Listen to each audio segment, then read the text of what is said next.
Welcome to our channel. Today we how to save on transportation with Lyft, detailed guide step by step clearly. To save on transportation with Lyft, start by downloading the Lyft app from your smartphone's app store. Create an account by entering your email address and phone number. Once logged in, enter your payment information to streamline future rides. Now, familiarize yourself with the app's interface to make it easier to navigate. Before you request a ride, check for any available discounts or promotions. You can find these promotions on the app's home screen or in the promos section. Consider using Lyft's shared rides feature, which allows you to share your ride with others going in the same direction. This can significantly reduce your fare compared to a standard ride. Next, plan your trips during off-peak hours.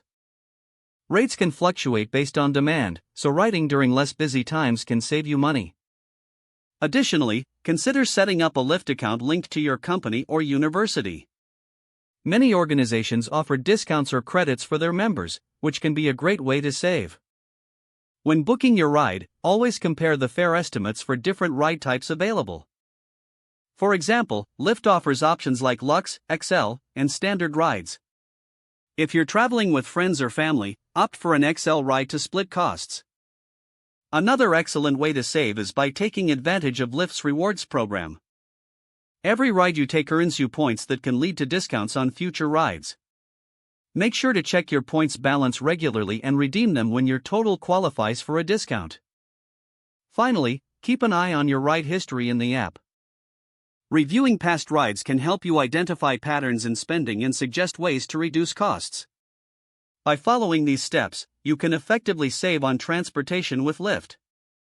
If the page does not load, refresh the browser or try again in a private or incognito window. Make sure you are using the correct email address, then retype it carefully to avoid small typos. If your password is not accepted, use the reset option and create a new strong password you can remember.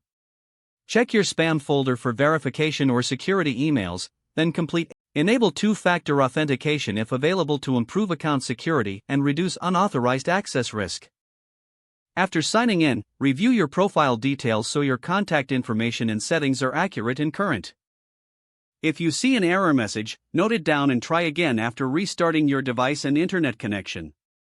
Don't forget to like this video and subscribe to our channel for more step-by-step tech guides.